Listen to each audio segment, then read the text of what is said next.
Ako na isang bagong graduate sa kolehiyo. Gumuho ang mundo ko. Ikinasal ako. Pero ang nakakainis, wala man lang akong kaalam-alam. Para makipagdiborsyo, kinailangan kong pumunta sa kampo militar sa border.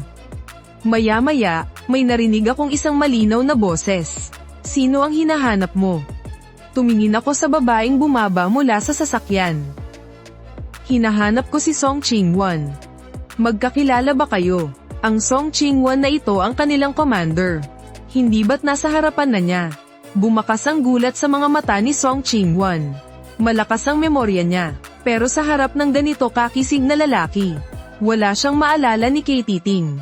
Kaya sigurado siyang hindi pa niya ito nakikita kailanman. Bakit mo hinahanap si Song Ching-won? Hindi ko alam na ang taong nasa harapan ko ay ang asawa ko pala sa papel. Asawa niya ako. Pumunta ako rito dahil may kailangan ako sa kanya. Ay ho, mukha kang bata pa. Bakit puro kasinungalingan ang sinasabi mo? Walang asawa si Song Ching-won. Sino ka ba talaga? Nagpakita ng pag-iingat ang tingin ni Song Ching-won. 4 na oras na akong naglalakad sa disyerto. Kaya sobrang inis ko na. Tapos, masama pa ang ugali ng mga taong to sa harapan ko. Sobrang nagalit ako, miss. Paano mo nasabing walang asawa si Song Ching-won? Bakit hindi mo na lang siya tawagin para magkaharap kami? Huwag mo akong tingnan ng ganyan. Para namang gustong-gusto kong pumunta rito. Sa buong biyahe, pagod na pagod ako at uhaw na uhaw. Isang malaking paghihirap ang pagpunta ko rito. Ginoo, ang nasa harapan mo ay ang aming commander. At siya rin ang Song Ching-won na hinahanap mo. Ano? Nasa harapan ko lang pala ang taong hinahanap ko. Patay. Inatake na naman ako ng hiya. Nagulat ang lahat. Alam ng lahat na kasal na ang commander. Dahil noong naghahanda si Song Ching-won para ma-promote bilang commander, may kumalat na balita galing sa itaas, na mas binibigyan ng prioridad sa promotion ang mga may pamilya na. Sabi pa ng mga leader, mas may pananagutan daw ang mga babaeng kasal na. Noong panahong iyon, nagkataon namang pinipilit ako ng pamilya ko na magpakasal sa apo ng taong nagligtas sa lolo ko, isa siyang Chinese. Kahit na narinig kong isa lang siyang simpleng magsasaka mula sa probinsya. Nakita ko naman ang litrato niya. Napakakisig. At apo pa siya ng taong nagligtas sa lolo ko. Kaya para sa akin, ayos lang. Kaso nga lang, nasa isang misyon ako noong mga panahong iyon. Dahil sa pagkaantala, lumipas ang 2 taon. At hindi ko pa rin nakikita ang asawa ko na kasal na kami sa papel. Nang maging estable na ang lahat, naisip kong subukan siyang kontaken. Gusto mo bang sumama at manirahan sa base militar? Pero hindi ko inaasahan ang nalaman ko sa tanong na iyon. Si Yu Yibay ay nangaliwa pala. Medyo hindi ko matanggap ang katotohanan. At saka, labag sa batas ang pagsira sa kasal ng isang sundalo. Balak ko sanang ituloy ang kaso. Pero may isa pang balitang dumating. Nagpakamatay raw ang lalaking iyon kasama ang kanyang kerida. Pinag-isipan itong mabuti ng pamilyang Song. Sa huli, hindi na lang nila itinuloy ang paghahabla. Pero yung babae ay nailigtas. Nasa kulungan pa rin siya ngayon. Ang pangyayaring ito ay alam ng lahat sa buong kampo. Dahil tinanong ng superior ni Song Ching-won ang tungkol sa pamilya nito. Sinabi nitong maaari niyang dalhin ang asawa niya para manirahan doon ng pansamantala. Para mapatibay ang kanilang pagsasama. Wala nang nagawa si Song Ching-won. Kinailangan niyang sabihin ang totoo sa kanyang superior. Hindi niya inaasahan na may isang asawa ng sundalo na dumaan at narinig ang lahat. At dahil madaldal ang taong iyon, agad na nalaman ng lahat ang tungkol sa nangyari. At ngayon, bigla na lang may sumulpot na isang gwapong binata. Nagpakilala pa bilang asawa ng commander. Maging ang mga gwardyang nagbabantay ay nakaramdam na mayroong kakaiba. Bumalik sa wisyo si Song Ching-won. Ako si Song Ching-won. Wala akong asawa. Sino ka? Ginagawa niya akong parang kriminal. Hindi mo ba natanggap ang sulat na pinadala sa'yo ng pamilya mo? Saglit na nag-isip si Song Ching-won. Totoo ngang wala akong natatanggap na sulat nitong mga nakaraang araw. May sakit kasi yung tagahatid ng sulat para sa commander. Kasalukuyan siyang nagpapahinga sa bahay nila ngayon. Malayo at liblib kasi ang lugar na ito kaya walang mahanap na pansamantalang papalit sa kanya. Kaya nag-leave muna siya ng ilang araw. Siguro mga ilang araw pa bago may hatid ang mga sulat. Paanong alam na alam mo ang mga yan? Nagpunta kasi ako noong nakaraang araw para tingnan kung may sulat ako galing sa pamilya ko. At para na rin sana tingnan kung pwede akong mag-request ng leave ng mas maaga. Kaya pinuntahan ko siya. Doon ko nalaman na malubha pala ang sakit niya. Walang sino mang nag-aalaga sa kanya sa bahay. Kaya tinulungan ko na lang siyang bumili ng gamot. Totoo ngang wala akong natanggap na sulat. Pero maaari mo bang ipaliwanag kung bakit mo ipinapakilala ang sarili mo bilang asawa ko? Ako si Yu Chen. Nakatira sa Yu Family Village, sa Liucheng County. Ang dapat sanang mapapangasawa mo ay ang anak ng kapitan ng aming baryo. Ngunit namatay siya. Noong inaayos ng pamilya niya ang mga naiwan niyang gamit, natuklasan nila na ang pangalang nakarehistro sa marriage certificate ay ang pangalan ko. Nalaman lang nila ng siyasatin ng pamilya niya. Si Yu Yi, 2 taon na ang nakalipas mula noong ikinasal sa'yo. Ang pahinang ipinadala niya mula sa household register ay ang pahinang sa akin. Noong taong iyon, kinakailangan ng county na magparehistro ng mga household. Iniwan ng lahat ng taga-baryo ang kanilang mga household register sa bahay ng kapitan. Para dalhin sa lungsod at sabay-sabay na iparehistro. Ayaw ni Yu Yibay na pakasalan ka. Pero pinilit siya ng kanyang pamilya. Kaya ninakaw niya ang pahina ng register ko at iyon ang ipinadala rito. Para mairehistro ang kasal ninyo. Noong taong iyon, nag-aaral pa ako sa universidad sa Jing City. Kaya wala akong kaalam-alam sa nangyari. Hindi rin ito nasuri ng mabuti ng pamilya ko noon. Hindi nila napansin na may kulang na isang pahina. At dahil sa mga hindi inaasahang pangyayaring iyon, ako ang naging asawa mo sa papel. Kung hindi dahil sa pangyayaring ito, malamang ay hindi kailanman magtatagpo ang ating mga landas. At isa pa, isa kang commander. Mataas ang iyong posisyon. Tiyak na ayaw mo rin sa isang arranged marriage. Di ba? Pareho lang tayo. Kaya pumunta ako rito para makipaghiwalay sa'yo. Pero sa kabilang banda, pinipilit tayo ng mga pamilya natin na magka-developan. Ayaw ng pamilya ko na makipaghiwalay ako. Gusto nilang subukan ko muna. Kahit na pansamantala akong pumayag. Delaying tactic lang yun. Pumunta ako rito para pag-usapan natin kung paano tayo magtutulungan. Titira ako rito ng 1 buwan. Isipin mo na lang na wala ako rito. Gawin mo lang kung anong dapat mong gawin. Pagkatapos ng 1 buwan, tatawag tayo sa kanila at sasabihin nating hindi tayo magkasundo. Talagang hindi tayo nagkakasundo. Kailangan na nating maghiwalay. Ang lakas naman ng loob magsalita ng lalaking to. Kaya pala mukha siyang matikas. Nang maisip niyang hindi si Yu Yizi ang nasa marriage certificate niya. Yung lalaking manloloko, gaman ng kaunti ang pakiramdam ni Song Chingwan. Sige, pwede. Dito ka na muna tumuloy. Pagbalik ko, aasikasuhin ko na agad ang divorce report.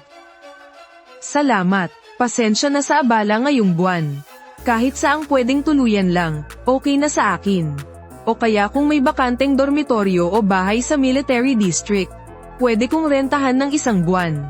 Huwag mo na akong masyadong intindihin. Aalis din naman ako agad. Ang lalaking nasa harapan niya. Talagang mapapatingin ka. Walang kahit kaunting kalyo ang mga kamay ni Yu Chen. Mukhang kahit galing daw sa probinsya si Yu Chen. Maganda naman siguro ang kalagayan ng pamilya niya. Halatang lumaki siyang inaalaga ang mabuti. Kung hindi magiging ganito kalinis ang mga kamay niya na parang di nakaranas magtrabaho. Tara na, dadalhin na kita sa military district para may ayos ang tutuluyan mo. Ay, oo nga pala, pagkababa ko ng bus, naiwan ko sa daan yung dala kong malita. Pwede mo ba akong tulungan kapag may oras ka? Ang layo-layo ng binyahe ko para makarating dito. Tapos backpack lang ang dala ko, talagang kaduda-duda. Kaya pala naiwan niya ang malita niya sa daan. Zai Liang. Magmaneho ka sa patrol route na palagi nating dinadaanan. Papunta sa direksyon ng bus stop sa gitna ng disyerto. Hanapin mo sa daan. Kung may isang malita, kapag nahanap mo, dalhin mo pabalik. Masusunod, Commander. Minaneho ni Zai Liang ang isa pang military jeep. Papasok sa kalagitnaan ng disyerto. Samantala, sinamahan muna ako ni Song Chingwan pabalik sa kampo militar. Border defense area itong disyerto na to. Medyo malayo pa ito mula sa kampo militar. Sobrang pagod na talaga ako nitong mga nakaraang araw. Kaya pag-upo ko pa lang sa passenger seat, narelax agad ang buong katawan ko. Baka sa maling lugar ka bumaba ng bus. Kung galing ka sa area na iyon, kailangan mo talagang tawirin ang disyerto para mahanap ang border outpost. Ilang minuto ang lumipas pagkatapos niyang magsalita. Walang sumagot, kaya napalingon siya. Nakita niyang nakatagilid na pala ang ulo ko at tulog na ako. Hindi na umimik si Song Chingwan. Pero kusa niyang binagulan ang takbo ng sasakyan. At sinubukang imaneho ito ng maayos. Samantala, sa kabilang banda, si Zai Liang, na dumaan sa ruta ng disyerto, ay nahanap ang bagahe ko. Nauna siyang bumalik sa kampo militar. Ikinwento niya sa isang kasamahan ang lahat ng kanyang nakita at narinig ngayong araw. Kumalat ang balita, at nalaman ng lahat, na dumating daw ang asawa ng commander para makipaghiwalay. Mas kinilig pa sila sa chismis na ito kaysa noong nabalita ang niloko ang commander nila. Alas 6 ng hapon, bumaba na ang temperatura. Mula 30 degrees kaninang umaga, naging 10 degrees na lang ngayon. Ang tag-araw, biglang naging taglamig. Talagang malupit ang kalikasan dito. Ang panahon ay pabago-bago. Madalas, kailangan mong magpalit-palit ng damit pang tag-araw at pang taglamig. Karamihan sa mga asawang sumusunod dito ay hindi kinakaya ang ganitong buhay. Nakahinto na ang sasakyan ni Song Chingwan sa kampo militar. Pero hindi pa rin ako nagigising. Tiningnan niya ako, Commander. Sabi ni Yu Chen, dito raw siya titira ng 1 buwan. Hindi ko pa alam kung kakayanin ko. Commander, bakit ang tagal mong bumalik? Nilinis ko na ng bahagya ang tutuluyan ni Bayaw. Dinala ko na rin doon ang mga gamit ni Bayaw. Nalaman ko lang noong nakalapit na siya. Nakatulog pala si Bayaw. Dahan-dahan kong iminulat ang aking mga mata. Nasa military district na tayo.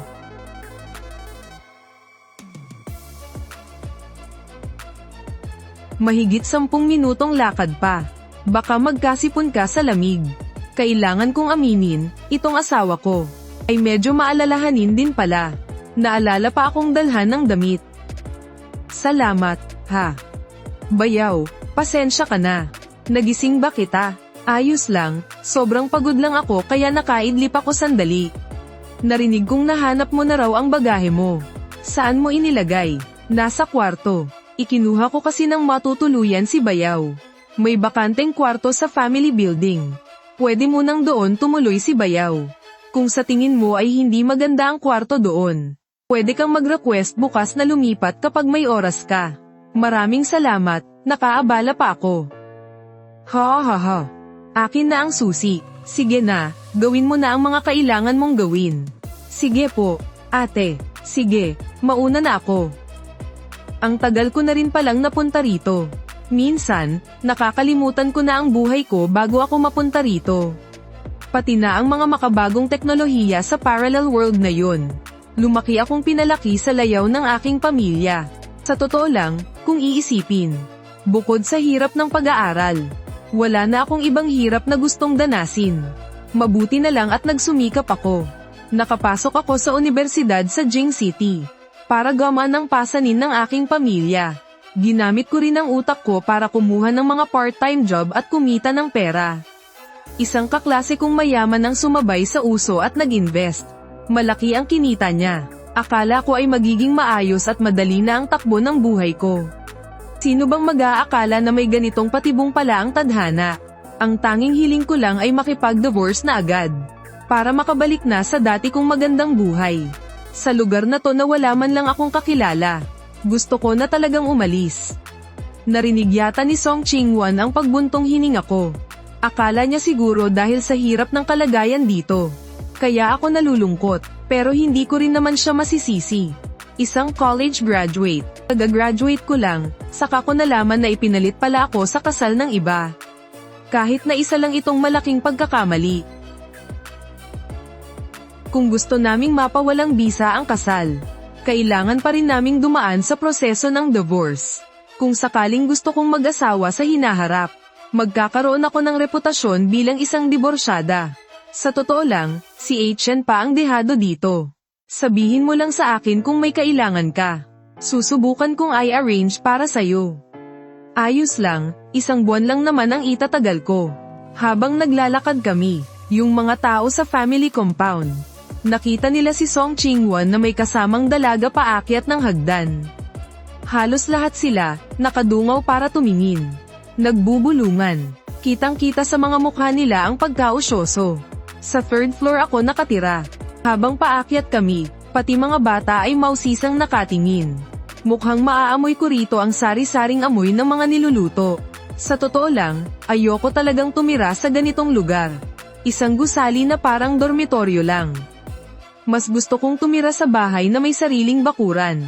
Tapos yung banyo at CR, ikaw lang ang gumagamit. Maayos na itong kwarto. Sige, iba ang klima rito. Lumalamig pagsapit ng gabi. Colonel Song, isang ale ang lumapit para mangusisa.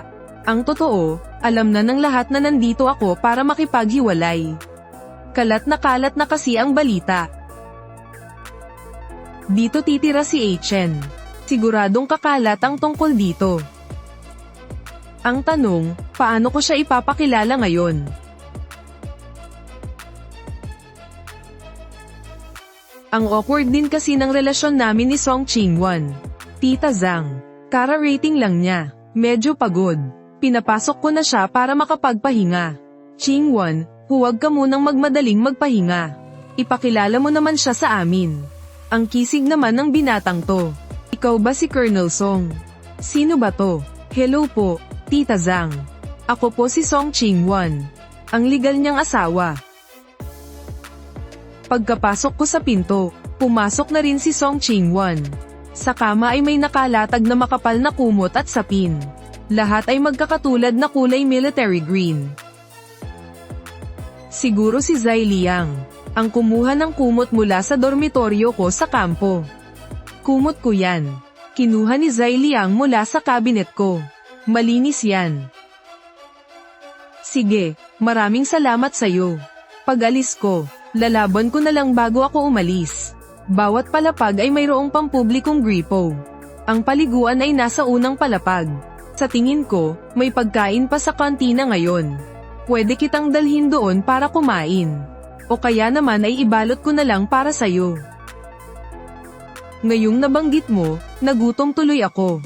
Sabay na tayong kumain, para makabisado ko na rin ang daan. Hindi pwedeng araw-araw kitang aabalahin. Diyos ko, ang gwapo naman ng asawa ni Colonel.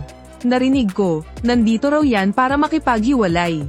Sa itsura niyang yan, kahit na maging hiwalay pa yan sa asawa, ang haba pa rin ng pipila dyan. Totoo kaya yung chismis na kumakalat ngayon? Totoo yun, para sa divorce. Alangan naman, matalinong tao kaya yan. Ang isang binatang tulad niya, siguradong hindi masaya sa nangyari. Kahit na ipinalit lang siya sa kasal. Sa tingin ko, bagay naman silang dalawa.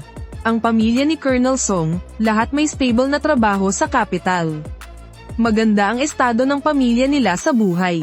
Si Colonel Song, bukod sa pagiging mailap niya, sa totoo lang, mabait naman siyang tao. Tingnan mo nga yung itsura niya. Kung hindi lang yan galing sa kampo natin, siguradong sikat na artista na yan ngayon. At saka, aminin mo, bagay talaga silang dalawa kapag magkasama. Ano nga ba yung tawag doon? Isang matalinong lalaki at magandang babae. Mula sa quarters ng mga pamilya, naglakad kami diretso papunta sa kainan ng kampo. Dito, karamihan na sa mga nakakasalubong namin ay mga sundalo. Tiningnan ko ang mga taong naka-uniforming militar na parut par ito. Ang tanging awkward lang ay dahil si Song Ching-won ay isang commander. Lahat ng sundalong nakakasalubong namin ay humihinto para sumaludo at bumati. Kaya naman, pinagtitinginan din ako ng marami. Pagdating namin sa kainan, nakita ko ang maraming taong nakapila para kumain. Sinulyapan ko kung anong mayroon. Ang kinakain nila ay tinapay na gawa sa mais. Ang ulam ay patatas at repolyo. At saka sabaw na may itlog. 2 order. Pagtiyagaan na lang muna natin to ngayong gabi. Sabihin mo lang sakin kung anong gusto mong kainin. Hahanap ako ng oras para pumunta sa bayan at bilhin yun. Galing si Song Ching-won sa kabisera. Mas angat ang estado ng pamilya niya kumpara sa mga ordinaryong tao. Marami na rin siyang nakain na masasarap. Pagdating niya dito sa kampo sa border, nalaman din niya kung gaano talaga kahirap ang buhay dito. Pero dahil lumaki siya sa kampo militar mula pagkabata, sanay na siya sa mga ganitong sitwasyon. Tiningnan ko ang baunan kong gawa sa aluminum sa harapan ko. Tapos tumingin ako sa paligid. Nakita ko ang maraming sundalo na sarap sa pagkain nila. Sa bagay, pagod din sila sa buong araw na training. Siguradong gaganahan talaga silang kumain. Taga-timog ako. Mula bata, kanin na ang pangunahing pagkain ko. Noong bata ako, mahirap lang kami. Kaya madalas, lugaw ang niluluto namin. Ang kapares ay ginisang gulay o kaya naman steamed egg na may banoroong gulay. Kung ikukumpara, hindi talaga bagay sa panlasa ko ang pagkain dito. Siguro dahil na rin sa sobrang pagod sa biyahe kanina.